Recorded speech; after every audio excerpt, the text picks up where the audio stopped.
تصویر ہے رحمان ملک صاحب کی. وہ کہتے ہیں سیاسی لوگوں کے نام میرا پیغام عوام کے حقوق پہ ڈاکہ ڈالنے والے قوم کی دولت ہڑپ کرنے وغیرہ وغیرہ. تو چند دن پہلے قومی اسمبلی کے پتہ نہیں خیال زمان اور اکزئی آج رحمان ملک انتقال کر گئے. کل آپ ہم سب اس دنیا سے جانے والے ہیں. تو قبروں میں تو نہ کوئی لیڈر ہوتا ہے، نہ دولت ہے، نہ پارٹی ٹکٹ ہے، نہ پروٹوکول ہے. یہ صحیح بات ہے بھائی، آپ نے ایک بنیادی بات کی طرف اشارہ کیا ہے. لیکن ہم تو اب اس لیول پہ چلے گئے ہیں جب نماز جنازہ میں بھی یا اس سے پہلے یا اس کے بعد گپیں ہانک رہے ہوتے ہیں، ہنس رہے ہوتے ہیں، باتیں کر رہے ہیں.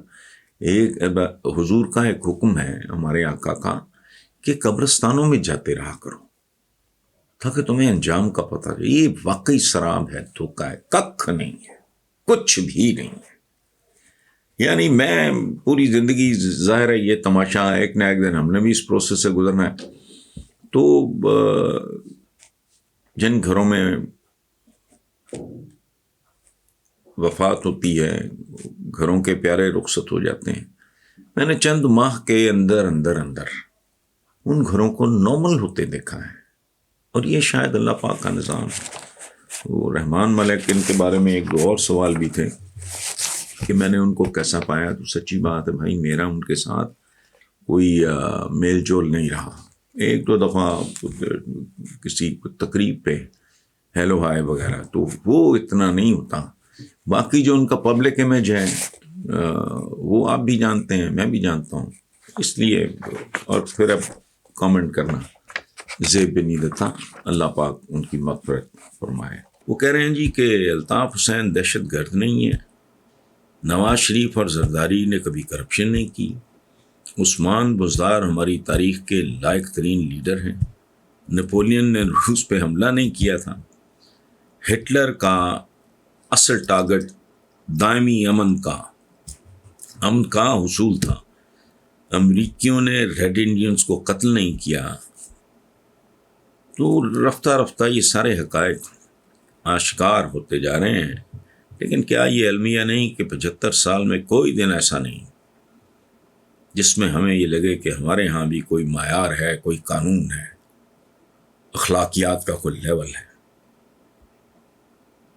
کیا یہ قوم اسی طرح اپنی تقدیر لکھتی رہے گی؟ فرزان ملک صاحب، بہت خوبصورت سٹائر ہے آپ کا. اس طرح کی تاریخ جب آپ لکھتے ہو تو آپ خود مٹ جاتے ہو الٹیمیٹلی، اس میں شک کوئی نہیں. یہاں اس ملک میں جب تک متشدد جابرانہ حکومت نہیں ہوتی، یہ مجھے پتہ ہے جن کو بہت تکلیف ہوتی ہے نا، کیڑے لڑتے ہیں اندر، جمہوریت، ان کو پتہ ہی نہیں جمہوریت ہوتی کیا ہے. وہ تو ٹالریبل ہے، لیکن وہاں ہو اگر جہاں لوگ پڑھے لکھے ہوں اور لبریٹ ہو چکے ہیں. میں اپنے نان نفقل کے لیے کسی کا محتاج نہیں، مجھے عدالت یا تھانے سے ریلیف کے لیے کسی کی ضرورت نہیں. میں اپنے قدموں پہ کھڑا ہوں، خود کفیل ہوں. بہت زیادہ اگر قابل نہیں ہوں تو بیسک ایجوکیشن ہے میرے پاس، اور پھر تو میں فیصلہ کروں. میرے ووٹ کی کیا اوقات ہے؟ میں جاہل ہوں. تھانے کے لیے مجھے کسی چودھری، کسی کن ٹوٹے، کسی بدماش کی ضرورت ہے. کونسلر سے لے کے MNA تک مجھے رسائی چاہیے.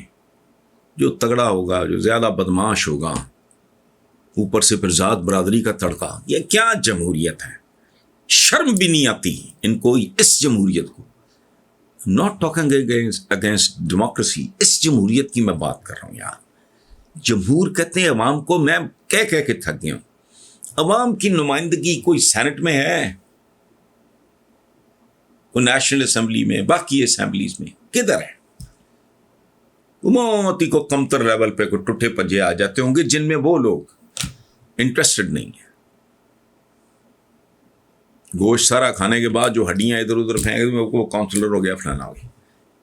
کبھی سنا کوئی ٹاپ کا انجینئر ریٹائرمنٹ کے بعد، کوئی ٹاپ کا ڈاکٹر، کوئی IT کا بندہ، کوئی فلانا ٹمکانا آیا ہو اور اس نے الیکشن بھی جیت لیا ہو؟ نہیں. آپ نے ماحول ہی اس طرح کا بنا دیا ہے جس میں کوئی شریف آدمی، کوئی پڑھا لکھا آدمی، کوئی کوالیفائڈ آدمی، جب تک اس کے پاس فائنینشیل مسئلہ نہ ہو اور دوسرا مسئلہ نہ ہو، الیکشن لڑنے کا تو سوال ہی نہیں پیدا ہوتا. اس لیے یہ چمن یوں ہی رہے گا اور ہزاروں جانور اپنی اپنی بولیاں سب بول کے اڑ جائیں گے. پھر کیا ہوگا؟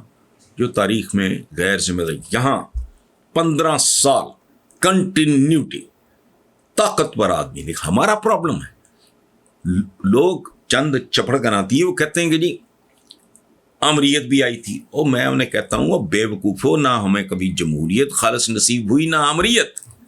جس ملک میں بچوں کی خوراک دودھ کیمیکل سے بنتا ہو، یعنی دودھ بھی خالص نہیں، مرچیں بھی خالص نہیں، دوائیں بھی خالص نہیں، 2 نمبری اپنے عروج پہ ہے، وہاں نظام کیسے خالص ہو سکتا ہے؟ آپ کی جمہوریت بھی اتنی ہی خالص ہے جتنا آپ کا دودھ. ہماری امریت بھی.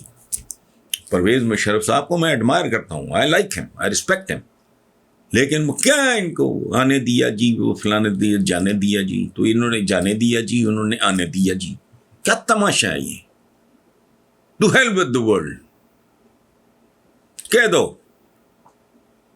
کہ ایک وقت کھانا کھا کے گزارا کرنا، کام کرنا، اور کوئک ڈیسیشنز. کرائم اس ملک میں کسی کا باپ نہیں ختم کر سکتا. ہفتوں میں فیصلے دو اور ایکسیکیوٹ کرو، ان فیصلوں پہ عمل درآمد کراؤ. قوم کا کیریکٹر چینج کرو. کیریکٹر کیسے چینج ہوگا؟ 5ویں جماعت پہ زور دو. یہ کن ٹوٹے نیم خندہ، یہ میٹرک یا 8ویں 10ویں 12ویں 14ویں کر کے پھر ایم اے پولیٹیکل سائنس، کیا ہے یہ؟ Do we need that? تو گئی یار.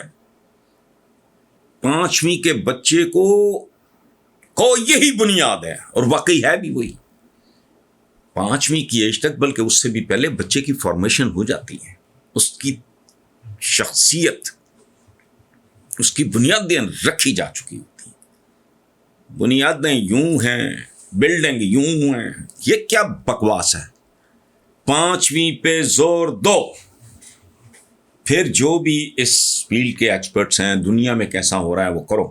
کس کلاس تک کس بچے نے کیا پڑھنا ہے، پھر اس کے بعد کون ہے جو بچہ جو ہے وہ ووکیشنل قسم کی ایجوکیشن وغیرہ اس طرف جائے گا، کون ہے جو پیور سائنسز میں جائے گا، کون ہے جو یہ سوشل سائنسز میں جائے گا. خالص سائنس کس نے پڑھنی ہے، سوشل سائنسز کس نے پڑھنی ہے. کوئی سسٹم. 15 سال ادھر کو بندہ بیٹھا ہو، کوئی چپڑکن آتی ہے نیڑے نہ آئے. اور ان 15 سالوں میں پرائمری کا بچہ پریکٹیکل لائف کے لیے تیار ہوگا یا اس میں داخل ہو چکا ہوگا. اس کی کیریکٹر بلڈنگ کرو، اس کا پیچھا کرو اپنی اولاد کی طرح. اس کو کوئی کردار دو، اس کو کوئی ڈیسنٹ لباس دو، اس کو کوئی ڈیسنٹ خوراک دو اسکولوں میں. اور تم نے لٹ لگائی ہوئی ہے. یہ پی ایچ اے کا میں دیکھتا ہوں، یہ کیا نخرے کر رہے ہیں. گل بوٹے نہر کے کنارے، یوں کبھی کشتیاں چل رہی ہیں، کبھی پتہ نہیں کیا. کیوں؟ سب مال بنانے کے. کیا کرنا ہے بیوٹیفائی کر کے تم نے ملک کو؟ درخت لگے کافی ہے، گھاس لگ گئی بہت کافی ہے، باقی بند کرو. یہ کیا تماشے کرتے ہو تم؟ یہ ہارس اینڈ کیٹل شو، اوے گدوں جیسی زندگیاں گزار رہے ہیں لوگ، تم ہارس اینڈ کیٹل شو. یہ بند کرو. اللہ تللے. ایک ایک پائی پہ نظر رکھو، لوگوں کے لائف سٹائل پہ نظر رکھو. تمہاری ہو گئی یہاں حال ہی کوئی نہیں ہے. 18ویں 19ویں 20ویں گریڈ کی اتنی معمولی سی تنخواہیں ہیں، بچے باہر بھی پڑھ رہے ہیں یا ہائی پروفائل سکولز میں. بندہ پوچھے ہو کہاں سے ہوئے؟ آپ کی اہلیہ کا تعلق کس خاندان سے ہے؟ تمہارا باپ کیا ہے؟ آگا پیچھا کیا ہے؟ تم نے کیا انہیرٹ کیا ہے؟ وہاں تو خانہ خالی ہے. تم اتنے اللہ تعالی کے نہیں. یہ پورا اس کی اسلامی جمہوریہ پاکستان کی اکانومی کرپشن ہے. یہ جو بات آپ کر رہے ہیں ایسے لکھے گا، جب تک ایسے چلتا رہے گا پھر ایسے چلتا رہے گا، اور پھر انجام جو ہوتا ہے وہی ہوگا. ادروائز 15 سال 5 سال کے یا بلکہ 3 سال کے. اب تو دنیا اتنی تیزی سے تبدیل ہو رہی ہے, ہمارے یہاں قوانین نہیں بدلتا کوئی. اور سال بعد لانڈے لپاٹے سیل فون تبدیل کرتے ہیں. میرے پاس تو ہوتا نہیں, مجھے تو پتہ نہیں. گاڑیوں کے ماڈل فلانا ہر شے تبدیل ہوتی ہے. قانون اٹھاؤ یہ 1800 فلاں کا, کوئی شرم ہے, کرو. بیسک جوہری تبدیلیاں لاؤ, جو رزسٹ کرے اس کو عبرت کا نشان بناؤ. اس ملک میں بلیک میلرز ہیں کئی قسم کے, کچھ کمرشل ہیں, کچھ مقدس قسم کے بلیک میلرز ہیں جن کو نہ صحت کا پتہ ہے, نہ اس ایج کا جس میں رہ رہے ہیں پتہ ہے, دنیا کدھر جا رہی ہے ککھ نہیں پتہ.